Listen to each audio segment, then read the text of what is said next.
When CrossFit started back then, it was a very military-based thing. That was the goal, this kind of idea that in war and whatever, as a police officer, a firefighter, you turn a corner, you don't know what you're going to have to be able to do. And so they took that into a training methodology where like, hey, if you don't know what's coming up in your workout and you can be prepared for that, then you can be prepared for anything that your job or life's going to throw at you. And it started out okay, but then as people just started doing more and more, the injuries started, and that's where it kind of got the bad name that it did. I mean, I think what's happening in the gyms, and Simon too mentioned sort of the bad reputation, is that there's this element of injuries and whatnot. But I think what we've gotten a lot better at is training people the way you train in other sports, where 90% of the time you're doing strength training, you're doing skill development. You're not going like all out 3, 2, 1, go as hard as you can anymore. Like in the early days, yeah, you went in and every day was like kill yourself. Every day, like the goal was to throw up. Now it's not. Now it's like you have your training, which is 90% of the time. And then whether you're competing at the CrossFit Games or just in the intermediate competitions, that's like this 10% of your time. And again, I still think that the general population, and maybe why CrossFit has gotten a bad name, is that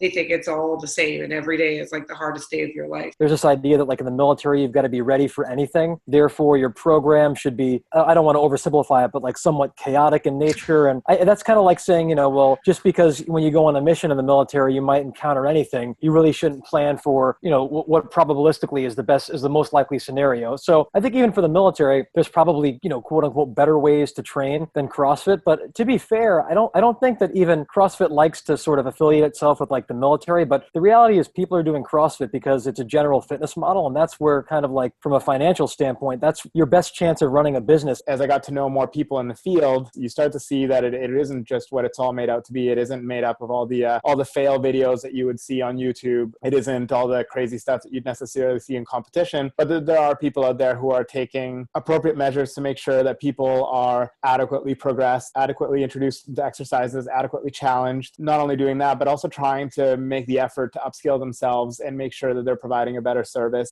And like some other people mentioned here, it's not a universal product. So it varies with the box and with the coach. And like, let's be honest, if you're opening up a CrossFit gym, it's because you want to have that brand name behind you. It's a way to get people in the door. But I think it's actually good that they have the autonomy to do whatever they want. And just like in strength and conditioning, there's a range of competence between people who are doing it really well, and there are even strength and conditioning coaches who are certified, who are literally running people into getting rhabdo, and in some cases worse.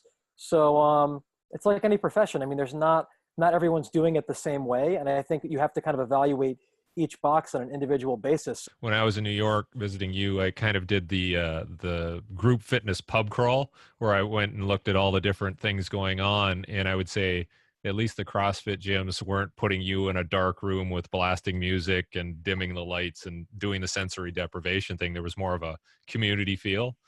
There's more about general fitness and adaptive athletes and a lot of really good things versus the initial arrogant attitude that we know how to train better than anyone who has regular weightlifting certification or CSCS.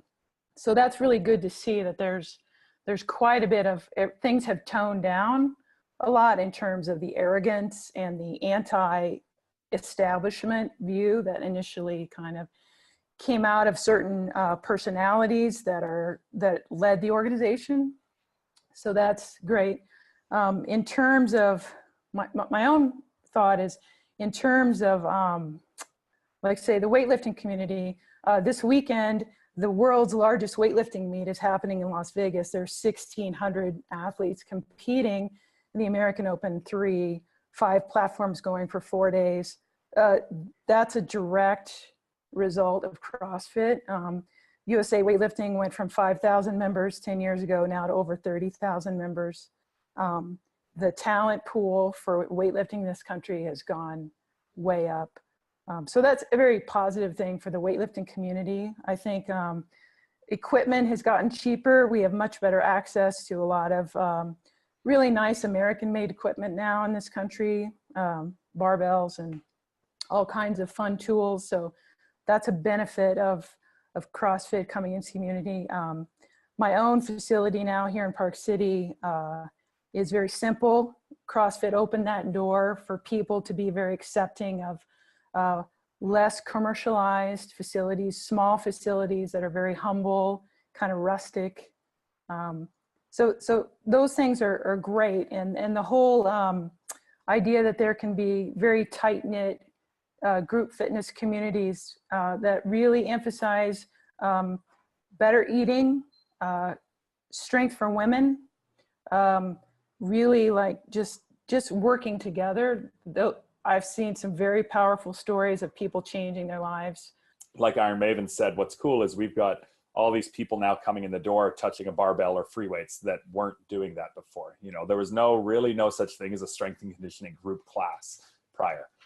Especially I'm from Vancouver up here. We've got, like you said, in lights dance party workout in anything you want, on a rower, on a bicycle, running in circles, doing burpees. Nobody's doing any strength work. And that's what we wanted to touch on. Like, hey guys, you need to be picking up some heavy shit. You know, you're not improving just because kicking high knees is fun. So we've kind of branched open, and we have our strength and conditioning classes that are people that just want a little more barbell. They want to learn how to squat, and then they want to swing a kettlebell and do burpees. And then we've got our CrossFit classes, which are, okay, you're going to learn how to master the Olympic lifts. You've got to learn that before you go to those classes. And that's the bulk of our public. And then we've got the like elite level. Okay, you want to train for the CrossFit Games or high level competition. Now you're working one-on-one with a coach who is much more highly educated in that specifics.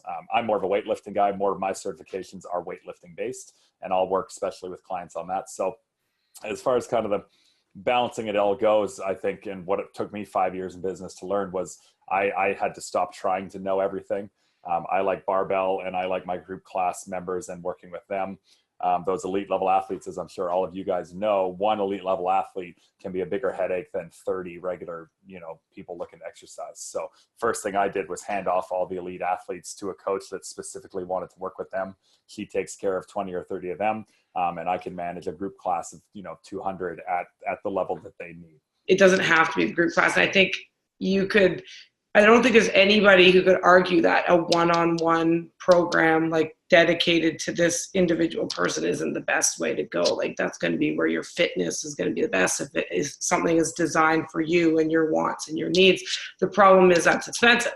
So unless you live in Germany, apparently it's not. But here you're paying $100 an hour for personal training or $75 an hour for personal training, whatever it is. So I know what we're trying to do is create this hybrid gym model that brings the best of both worlds. So you have what's great about the group class, and I did a group class yesterday at my own gym. It's social, it's fun, it was a team workout.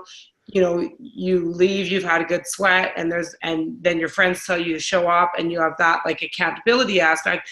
But is it what's best for fitness? Probably not, because then you're at the mercy of following some random program, right? So if you can blend your individual goals with the group, and I think that's the way forward. I think that's what's best for the gym, because you can charge more money for that, and it's what's best for the client because now they're getting a little bit more personalized attention with the group. So I think you'll see more and more gyms kind of go down that road and offer more things that are more than just this traditional group class facilities. One of the things that I've realized as I've kind of gone from the sport performance route and now gotten a little bit more exposure into the world of CrossFit is how much everything it's much more similar than maybe we want to admit, including myself in the past. And like if I look back to some of the workouts that might have been programmed for a football team when we worked together, right? Essentially, we might have had 80 odd athletes on our given roster, and you may have had some sort of individualization, so to speak, depending on whether they were linemen or linebackers or more skill players. And then beyond that, it's still a bit of a group class mentality. And you can still program some individualization into it. You have somebody who comes in with a wrist injury and they can't snatch, or a shoulder injury and they can't snatch. You make some sort of modifications where they jump or do just high pulls or something like that. And then as a sport performance community, we can say all we want about group classes, but essentially we're running this exact same thing. Now, you can't see 100 patients in a day, right? But essentially, you have to develop a model that is appropriate to the volume you can treat effectively. And if you're in New York City, that may be different than if you're in you know, a small little town in the Midwest. If you're on insurance or if you're a cash-based patient, you know, cash-based, cash only, you know, if you're getting $60 an hour from an insurance company versus $150 in cash, that's a difference in regards to your model. So again, I think there are many different ways to get people better, but I agree wholeheartedly with Doug said. Physical therapist has to spend the time necessary one-on-one, whatever that period of time is, to doing what's appropriate and beneficial to the patient to get better. If that doesn't happen, they won't get them better.